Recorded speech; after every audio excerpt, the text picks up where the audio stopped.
Hello everyone, welcome to NET JRF solutionist. मैं अभिषेक कुमार झा।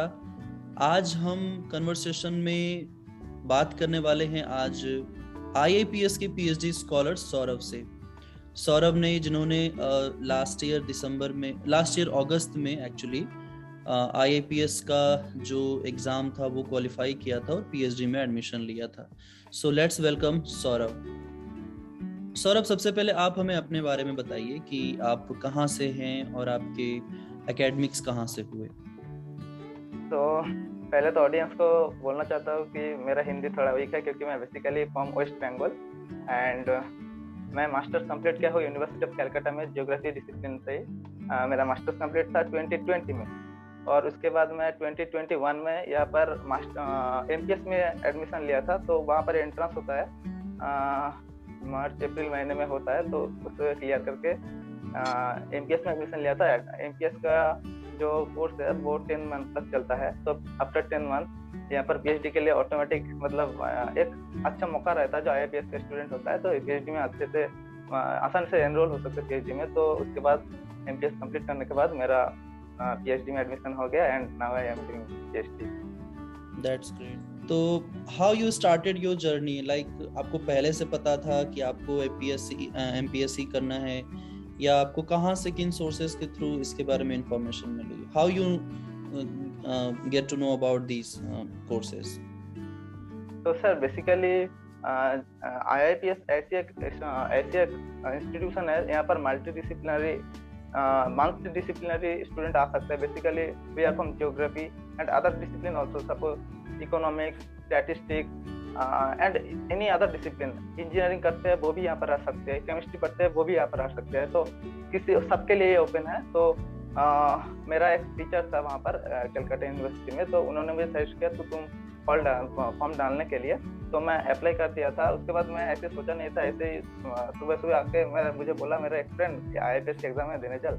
मैं चल गया तो मेरा एंट्रेंस क्लियर भी हो गया था, पता नहीं कैसे। उसके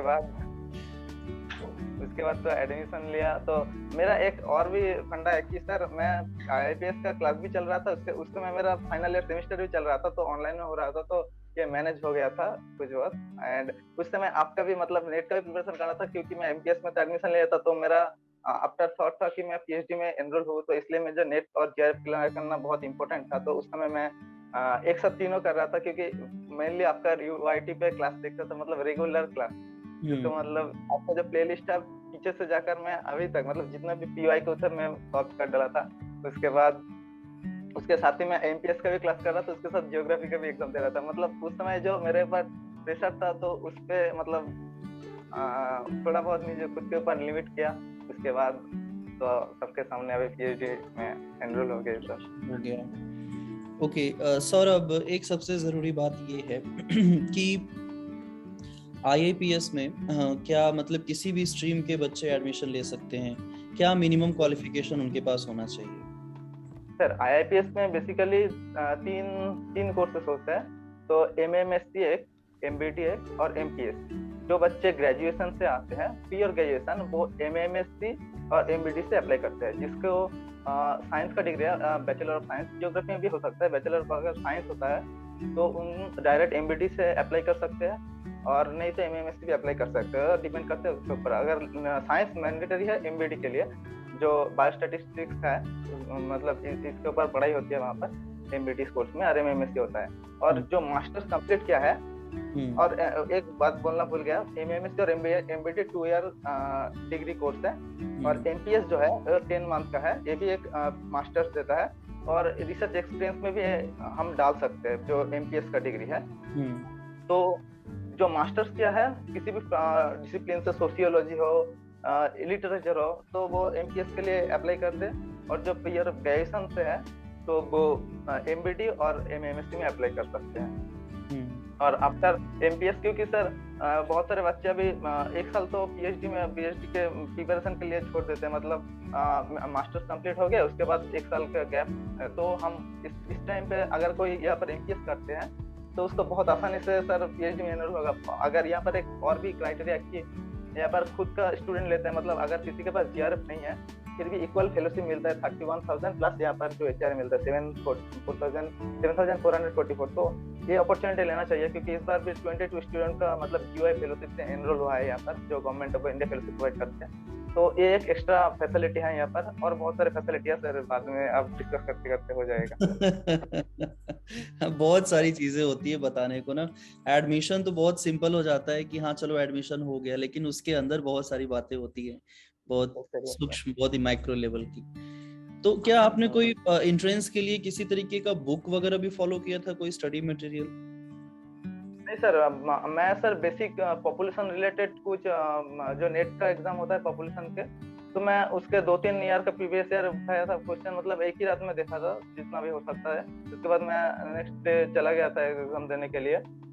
एंड यहाँ पर सर जो MMSc MPS का कोर्स होता है, तो यहाँ पर पहले इंटरव्यू होता था, मतलब एंट्रेंस के बाद। अभी हमारे बैच से मतलब जो इंटरव्यू होता है वो डिसकंटिन्यू हो गया। तो ऐसा है कि अगर एंट्रेंस क्लियर कर लो, आराम से यहाँ पर एडमिशन लेना है, आराम से ले लो। मतलब 55 स्टूडेंट यहाँ पर वैकेंट है अभी, मतलब एक एक कोर्स में 55 स्टूडेंट ले सकते हैं इंस्टीट्यूशन। तो ऐसे ही होता है MMSc MPS and MPD। Okay, और PhD के लिए वहाँ पे जब एनरोलमेंट कराना हो, जब एडमिशन लेना हो, तो उसका क्या प्रोसीजर है? क्योंकि डेफिनेटली मास्टर्स एक तो मिनिमम क्वालिफिकेशन होगा ही उसका, तो बहुत सारे स्टूडेंट हमारे प्लेटफॉर्म पे ऐसे भी हैं जो मास्टर्स करके ही PhD में एडमिशन लेते हैं। तो क्या प्रोसीजर है, थोड़ा उसे इलैबोरेटिव वे में बताइए। ओके सर, तो first of all sir PhD में यहाँ पर मैंडेटरी है कि स्टैटिस्टिशियन डायरेक्ट एनरोल हो सकते हैं यहाँ पर। और उसके साथ जो पॉपुलेशन स्टडीज में मास्टर्स किया है, MMSc इन पॉपुलेशन स्टडीज किया है, और MBD जो है पॉपुलेशन स्टडीज में किया है। तो मैं पहले बोलना चाहता हूँ कि ये सब कोर्स अगर आपके पास है तो आप अप्लाई कर सकते हैं। पहले यहाँ पर नेट जरूरी नहीं था अप्लाई करने के लिए, अभी नेट जरूरी इस मतलब इस ईयर से कर दिया। तो अगर आपके पास नेट है, उसके साथ GRF है, आप अप्लाई कर सकते हैं। उसके बाद फर्स्ट आपका एंट्रेंस होता है। एंट्रेंस में एक कट ऑफ रहता है 38 मार्क्स, वो सबको क्लियर करना है। मतलब 100 में से 38 मार्क्स, नेगेटिव मार्क्स नहीं है यहाँ पर। तो 38 मार्क्स अगर आप क्लियर कर लेते हैं तो उसके बाद आपको इंटरव्यू के लिए बुलाता है। तो इंटरव्यू नहीं, रिसर्च प्रपोजल होता है। तो रिसर्च प्रपोजल के लिए यहाँ पर थोड़ा डिस्टर्ब फॉर्मेट है, क्योंकि रिसर्च प्रपोजल यहाँ पर रिटर्न लिखना होता है 1 घंटे समय के अंदर। अच्छा, वहाँ कॉलेज में बैठ करके फिजिकली अपीयर होना पड़ता है? होता है, हम लोग ऑनलाइन में दिया था। तो हमारे पास 4 क्वेश्चन आते थे, मतलब 4 टॉपिक दिया होता है। तो 4 में से हमको एक पिक करना होता है क्वेश्चन, और उसको 1 घंटे के अंदर हमको लिख के सबमिट करना होता है। समथिंग 2000 वर्ड के अंदर होना चाहिए। तो ये एक फॉर्मेट है। तो आपने वो अपने घर से बैठ करके लिखा था कि आप मुंबई गए थे? नहीं सर, घर से बैठ के लिखा था। तो यहाँ पर एक गूगल मीट, मतलब गूगल का लिंक देता है, अच्छा, गूगल फॉर्म का। तो हम वहाँ पर लिख के सबमिट दिया। पर प्लेगरिज्म भी चेक होता है। अगर कोई सोचे कि हम कॉपी पेस्ट करके लिख दे, ऐसा नहीं होता, क्योंकि प्लेगरिज्म चेकर भी होता है बहुत सारे सॉफ्टवेयर। नहीं, प्लेजरिज्म तो है ही, चेक तो होता ही। नहीं, मैं ये जानना चाह रहा हूँ कि आपने मतलब ऑनलाइन कंप्यूटर पे ही लिखा या फिर आपने कैसे किया, हैंड रिटन दिया और सबमिट किया? कंप्यूटर में लिखा, कंप्यूटर में ही लिखा। ओके, मतलब एक स्टूडेंट को लिखना ही नहीं आना चाहिए, बल्कि कंप्यूटर में भी टाइप करने आना चाहिए अगर IAPS में जाना है तो, अगर ऑनलाइन होता है तो। क्योंकि मुझे लगता है वो लॉकडाउन पीरियड था, तो फिजिकली वहाँ कोई जा नहीं सकता था, इसलिए ऑनलाइन किया गया। बट जनरली ये ऑफलाइन ही होता होगा, और मुझे लगता है कि अब आने वाले टाइम पे ऑनलाइन हो सकता है अगर ये सिचुएशन रही तो। यस सर, पहले सर ऑफलाइन नहीं होता था, अभी ये ऑनलाइन कर दिया इस ईयर में।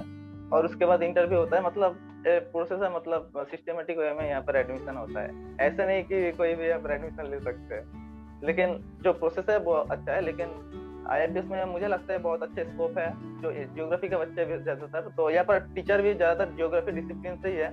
यस, और बहुत सारे स्कोप है जो आगे डिस्कशन में वो बताएंगे सर। ओके, तो अच्छा, मतलब अगर PhD में एडमिशन लेना है तो आपको एक तो रिसर्च प्रपोजल अच्छा आपका होना चाहिए, या सिनॉप्सिस के उसका कोई फॉर्मेट भी है जो यूनिवर्सिटी प्रोवाइड करती है? नो सर, यहाँ पर तो 4 टॉपिक दिया होता है। तो उसमें हमको इंट्रोडक्शन लिखना पड़ता है। लिटरेचर रिव्यू तो टाइम नहीं मिलता, नहीं देना होता है। तो उसके साथ ऑब्जेक्टिव क्या है, हम मेथोडोलॉजी क्या यूज करने वाले हैं, उसको रिजल्ट फाइंडिंग क्या होना है, क्या क्या सॉफ्टवेयर हम यूज करने वाले हैं, ये फॉर्मेट करके 2-3 लाइन करके लिख के या सबमिट करना होता है, क्योंकि 1 घंटे टाइम में लिखना होता है तो टाइम बहुत कम होता है। ओके, तो ये जो 4 टॉपिक्स होते हैं वो पहले से प्री डिसाइडेड होते हैं या फिर आपको ऑन द स्पॉट दिया जाता है? मतलब ऑन द स्पॉट दिया जाता है। ऑन द स्पॉट, जैसे एग्जाम होता है, एग्जामिनेशन हॉल में क्वेश्चन पेपर मिलता है, वैसे ही लिखना होता है। तो वो इसमें फंडा है कि यहाँ पर बहुत सारे डिपार्टमेंट है कि माइग्रेशन, अर्बनाइजेशन, फर्टिलिटी, मोर्टेलिटी। तो माइग्रेशन से एक क्वेश्चन आएगा, फर्टिलिटी से आएगा, मोर्टेलिटी से आएगा, ऐसे करके होता है सर। तो सबको मतलब जिस फील्ड में इंटरेस्ट है वो उस टाइप के प्रैक्टिस करना पड़ता है। जैसे कि मैं प्रैक्टिस किया था पहले 2-3 पेपर, मतलब प्रपोजल लिख के प्रैक्टिस किया था 2-3 दिन से। तो उसके बाद ऑटोमेटिक जिस टॉपिक में लिखना है तो मुझे पता ही है इस टॉपिक में लिखना है। ओके, तो मतलब पहले से ही आपका टॉपिक ऐसा नहीं है कि वो क्वेश्चन आउट है, बल्कि जो आपका जिसमें एडमिशन के सारे प्रोसीजर्स होते हैं, जिसमें आपके रिसर्च प्रपोजल का पूरा क्राइटेरिया होता है वो मेंशन होगा, प्लस प्री डिसाइडेड ही होते हैं एक तरीके से जो टॉपिक्स होते हैं, बस आपके सामने एग्जामिनेशन में उस टाइम पे वो टॉपिक्स दिए जाते हैं, आप पहले से उसको तैयार करके रखें और वहां पर जाकर के आप टाइप कर लें। Am I right? No sir, जैसे कि मैं बोला माइग्रेशन डिपार्टमेंट है तो हमको यहाँ पर क्वेश्चन पूछ दिया कोविड-19 एंड माइग्रेशन, ऐसे करके पूछ दिया, तो हमको तभी सोच के लिखना पड़ेगा, मतलब वो क्या सिचुएशन क्या होगा तो वो क्वेश्चन में दे देता है। तो हम तो मतलब एक पर्टिकुलर जैसे ब्रॉड टॉपिक रहेगा, उसमें से आपसे कुछ भी पूछ सकता है। अंडरस्टूड। तो कैसे, मतलब स्टूडेंट को कैसे तैयार करना चाहिए इसको, जब वो रिसर्च प्रपोजल लिखना चाह रहा है, आपने कैसे तैयार किया? सर पहले तो सबको एंट्रेंस क्लियर करना होगा, और जो जिसके पहले ये बताना चाहता हूँ, जो जीआरएफ नहीं है उसको सर अगर जीओआई फेलोशिप चाहिए, मतलब बस नेट है, तो उसको बहुत हाई मतलब मार्क्स लेना चाहिए। उसका अगर 20 के अंदर उसका नेम आए तो अच्छा रहेगा, क्योंकि यहाँ पर सीट इस पर 22 सीट सिलेक्ट हुआ है जियोसाई से। उसके बाद आता है जो रिसर्च प्रपोजल के लिए, तो सर ऐसे कि मैं माइग्रेशन अर्बनाइजेशन पर इंटरेस्ट हूँ, तो मैं माइग्रेशन के ऊपर 2-3 पेपर उठाया। उसके बाद मैं प्रैक्टिस किया, मैं इस टॉपिक में 1 घंटा करके प्रैक्टिस किया 2-3 दिन से। तो उसके बाद हो गया, और लाइव जब लिखते हैं तो सर हो ही गया सर ऑलमोस्ट। मेल पे क्वेश्चन आता है। Yes sir. अच्छा, इसमें पॉपुलेशन से रिलेटेड भी कोई कुछ एडमिशन होता है आईएपीएस में, जो बच्चे पॉपुलेशन बैकग्राउंड से होते हैं? हाँ सर, पॉपुलेशन स्टडीज। हाँ, जैसे कि एक अगर सब्जेक्ट किसी का स्पेशलाइजेशन पॉपुलेशन में ही है, तो उनके लिए आईएपीएस में क्या अपॉर्चुनिटीज है? सर पॉपुलेशन ऐसे नहीं है, मतलब जिसका पास पॉपुलेशन स्पेशलाइजेशन है ज्योग्राफी में, तो वो पॉपुलेशन में नेट दे सकते हैं। लेकिन यहाँ पर अगर आना है तो उनको एमपीएस या एमएमएससी या एमबीडी कुछ एक करना चाहिए। जैसे कि मेरे बहुत सारे फ्रेंड्स हैं जो जेएनयू से है, उनका स्पेशलाइजेशन पॉपुलेशन का, तो जेएनयू में पॉपुलेशन का उतना अच्छा नहीं है जितना यहाँ से है, तो वो यहाँ पर आके पीएचडी करने के लिए बहुत सारे फैकल्टीज भी यहाँ पर रिसेंटली ज्वाइन कर रहे हैं। तो ऐसे। तो मतलब पीएचडी में अगर आईएपीएस में एडमिशन लेना है तो आपको सबसे पहले आईएपीएस में मास्टर्स लेवल का कोई कोर्स करना होगा। यस सर, है ना? तभी आप वहां जा सकते हैं, तभी अपॉर्चुनिटीज और मतलब आपका सिलेक्शन का चांसेस भी ज्यादा होगा। Yes sir. अगर सर पॉपुलेशन स्टडीज में अगर आईआईपीएस नहीं है, बहुत सारे और भी कॉलेजेस यूनिवर्सिटीज कर अभी स्टार्ट कर रहे हैं, मतलब पॉपुलेशन जो सब्जेक्ट है इसमें मास्टर्स, तो वहां पर भी अगर होगा, और स्टैटिस्टिशियन अप्लाई कर सकते हैं यहाँ पर। ओके, मतलब और भी कई जगहों से आप मास्टर्स करके आए तो पीएचडी में आपका वहां पर एडमिशन होने के चांसेस होते हैं। अच्छा, इसका कोई सिलेबस वगैरह भी है? ऐसे तो नहीं है सर, एक मतलब दिया होता है वेबसाइट में, तो मैं ऐसे ही देख लेता, मतलब एक वहाँ पर एंट्रेंस के क्वेश्चन पेपर दिया होता है, कैसे क्वेश्चन आते हैं एमबीडी का, पॉपुलेशन स्टडीज का, तो उस टाइप का क्वेश्चन आ सकता है, तो हम वही देखे थे और उसके बाद खुद नोट्स प्रिपेयर किए थे। ओके, ठीक है। तो आप कुछ कहना चाहेंगे लर्नर्स के लिए, अगर उनको यहाँ पर एडमिशन लेना है, कब से उन्हें, जैसे मान लीजिए किसी स्टूडेंट को आईआईपीएस से ही पीएचडी करना है, ठीक है, और उसने ग्रेजुएशन में एडमिशन लिया, तो ग्रेजुएशन में एडमिशन लेते वक्त और मास्टर्स में एडमिशन लेते वक्त उसे कौन-कौन सी बातों का ध्यान रखना चाहिए ताकि उसका पीएचडी आईआईपीएस में एडमिशन हो जाए? सर यहाँ पर एक फायदा जो एमपीएस करने वाले के हुए, जैसे कि मेरा नेट है जियोग्राफी में, मैं यहाँ पर एनरोल हो सकता हूँ जीआरएफ लेकर। तो जो ग्रेजुएशन है तो उसके लिए एक कॉन्सेंट्रेट होता है कि वो पॉपुलेशन में ही उसको नेट देना पड़ेगा, ठीक है। तो ये एक डिफिकल्टी है जो एमपीएस करके है। हमारे पास 2-3 ऑप्शन है कि हम यहाँ पर नेट दे सकते 2-3 पेपर में। जो ग्रेजुएशन से है उसको कुछ ज्यादा सीखने के लिए मिलेगा, स्पेसिफिक पॉपुलेशन में है तो हमारे पास 2 मास्टर डिग्री है, तो हम एक्स्ट्रा एक ऐड कर सकते हैं, लेकिन उसके पास पॉपुलेशन का प्रॉपर नॉलेज होगा। तो यहाँ पर बहुत सारे प्रोजेक्ट चलते हैं, तो वहाँ पर ज्यादातर एमएमएससी और एमबीडी जो है उस स्टूडेंट का प्रेफर करते हैं। और उसके बाद अगर आप पीएचडी में एनरोल हो गए तो बहुत बढ़िया, यही बोल सकते हैं सर। क्या फेलोशिप मिलती है आईपीएस में एडमिशन के बाद, पीएचडी में अगर एडमिशन लेते हैं? सर 31,000 तो जीआरएफ वालों के लिए है, और उसके साथ एचआरएस 7,440। और जो जीओआई है, मतलब जिसका बस नेट क्वालिफाई है, उसको भी सेम फेलोशिप मिलता है इंस्टीट्यूशन से, same fellowship, there is no discrimination. अगर जेआरएफ है तो आपको मिलेगा, और अगर सिर्फ नेट से आपका एडमिशन हो रहा है तो भी इंस्टीट्यूशन आपको same amount 31,000 rupees per month plus HRA आपका 7,000 समथिंग रुपीज आपको रिम्बर्स करती है। ओके, ठीक है। और हाँ, एमएमएससी और एमबीडी इनके लिए 5,000 है, तो खर्चे ज्यादा नहीं है। सब तो सोच रहे हैं कि मुंबई में बहुत एक्सपेंसिव जो एमएमएससी एमबीडी में है, यहाँ पर हॉस्टल प्रोवाइड कर देते हैं, तो 1,000 रुपया बच भी जाते हैं अगर कोई अच्छे से मैनेज करे तो। 5,000 में हॉस्टल सबको मिल जाता है, जितने भी लोग मास्टर्स में एडमिशन लेते हैं, जितने मास्टर्स में सबको देते हैं, पीएचडी के लिए नहीं देते हैं, मास्टर्स के लिए सबको होता है।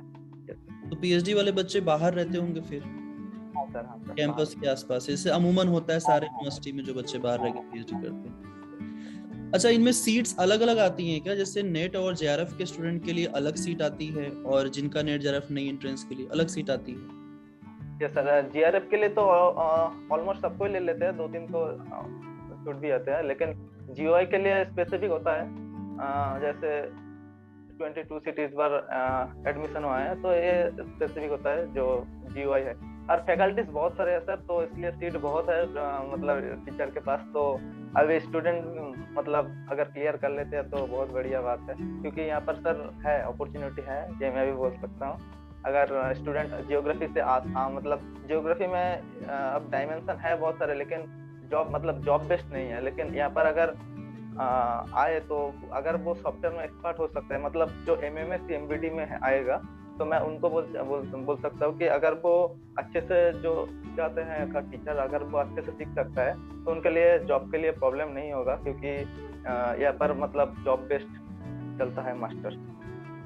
ओके, तो मतलब अगर स्टूडेंट घर से बाहर निकलता है और वो अपने बेस पे, अपने दम पे खुद से पढ़ाई करना चाहता है, तो वो आईएपीएस में रह के ये सब कर सकता है?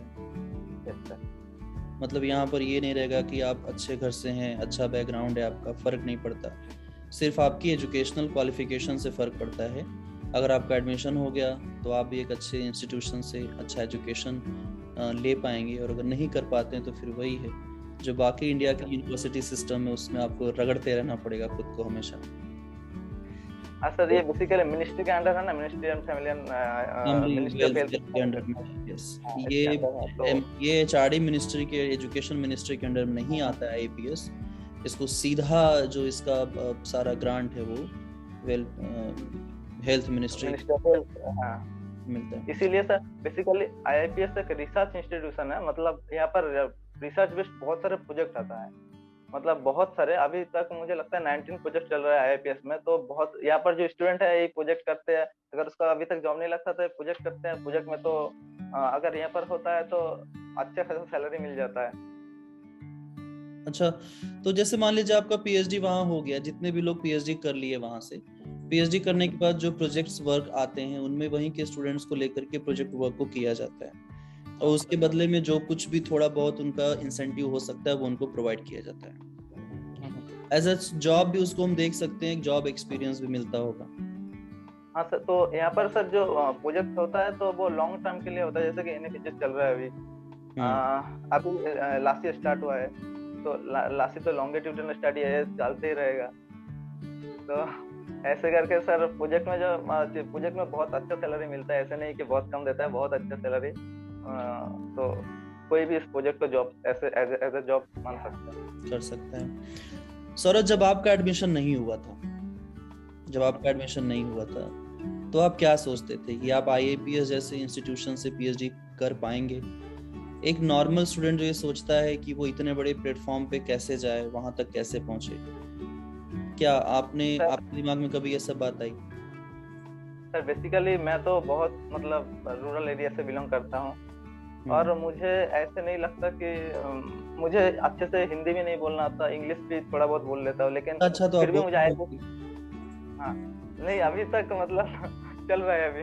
तो सर अगर मुझे मिल सकता है तो अदर स्टूडेंट को क्यों नहीं मिल सकता, क्योंकि मैं दिया था इसके पहले भी स्टेट यूनिवर्सिटी में बहुत सारे दिया था, मतलब इंटरव्यू नहीं हो पाए, पता नहीं क्यों, लेकिन यहाँ पर अच्छे से तो मेहनत किया था कि PhD में मतलब गोल एक था कि मिलना मतलब मुझे करना ही पड़ेगा, तो अगर माइंड में फिक्स कर लेगा तो करना ही पड़ेगा, तो सर ऑटोमेटिक हो गया। कैसी लाइफ है मुंबई की? लाइफ सर बहुत बढ़िया चल रहा है अभी, मतलब हम लोग तो यहाँ पर मेस में हॉस्टल का में करते हैं, पर 4 टाइम खाना मिलता है वहाँ पर, और वहाँ पर हम सुबह 9 बजे से निकलते हैं, वहाँ पर रहते हैं, रात में सोने के लिए आते हैं रूम पे, बस पूरे टाइम इंस्टीट्यूशन में ही। तो मतलब बाहर घूमने नहीं जाते मुंबई? कभी किसी सेलिब्रिटी से आमना सामना नहीं हुआ? सेलिब्रिटीज से तो आमना सामना नहीं हुआ, लेकिन घूमने जाते हैं वीकेंड में ट्राई। हाँ सर, बांद्रा रोड नहीं गए अभी? नहीं सर अभी तो नहीं गए, तो कुछ जगह गए हैं, जैसे कि हम इरसलगढ़ एक जगह है यहाँ पर महाराष्ट्र में, ट्रेकिंग करने के लिए वहां पर गए थे, और अलीबाग में गए पिछले वीक में, तो ऐसे ही चल रहा है, मतलब वीक में ढूंढते जहाँ पर गैप है चले जाते हैं घूमने। चलिए बढ़िया है। मुंबई सपनों की नगरी, इंडिया का कॉमर्शियल कैपिटल, अच्छी अपॉर्चुनिटीज हैं, और एक स्टूडेंट पॉइंट ऑफ व्यू से देखा जाए तो मुंबई, जहाँ तक मुझे लगता है, IAPS से PhD करना, मास्टर्स करना अपने आप में बहुत बड़ी बात है, क्योंकि ज़्यादातर लोग जब मास्टर्स करते हैं तो मास्टर्स इन ज्योग्राफी या फिर अपने सब्जेक्ट्स में करते हैं, और उसके बाद तमाम तरीके की समस्याएं, प्रॉब्लम्स आती हैं लाइफ में, फेस करते हैं। लेकिन अगर आप एक ऐसे इंस्टीट्यूशन से पढ़ाई कर रहे हो जहाँ पर आप पढ़ते रहें और आपके पास अपॉर्चुनिटीज आती रहें, मुझे लगता है वहां से पढ़ाई करना ज्यादा प्रॉफिटेबल रहेगा। एक अच्छा डिस्कशन था हमारा सौरभ, बहुत सारी इंफॉर्मेशनल बातें आपने बताई, थैंक यू सो मच। हमारा डिस्कशन का एकमात्र ऑब्जेक्टिव ये था कि आप सभी लर्नर्स को पता चल सके कि किस तरीके से आप IAPS के लिए खुद को प्रिपेयर कर सकते हैं, कैसे आप वहां पर जा सकते हैं, एडमिशन कैसे हो सकता है, और भी बहुत सारी बातें। पूरा वीडियो देखिएगा, आपको बहुत सारा इंफॉर्मेशन मिलेगा। Thank you so much Saurabh for your valuable time, और हमारे लिए इतना अपने बिजी शेड्यूल में से टाइम निकालने के लिए बहुत अच्छा लगा आपसे बात करके। Thank you sir. सारी ऑडियंस को मैं यही बोलना चाहता हूँ कि तुम बिल्कुल IAPS के लिए अप्लाई करो, जो भी नेट के प्रिपरेशन कर रहे हैं वो भी MPS में डाल दो, और जो ग्रेजुएशन है वो भी डाल सकते हैं, लेकिन ये अपॉर्चुनिटी मिस नहीं होना चाहिए, तो सबको अप्लाई करना चाहिए। Thank you sir. All the best Saurabh, आपको आपके आने वाले फ्यूचर के लिए। Thank you sir.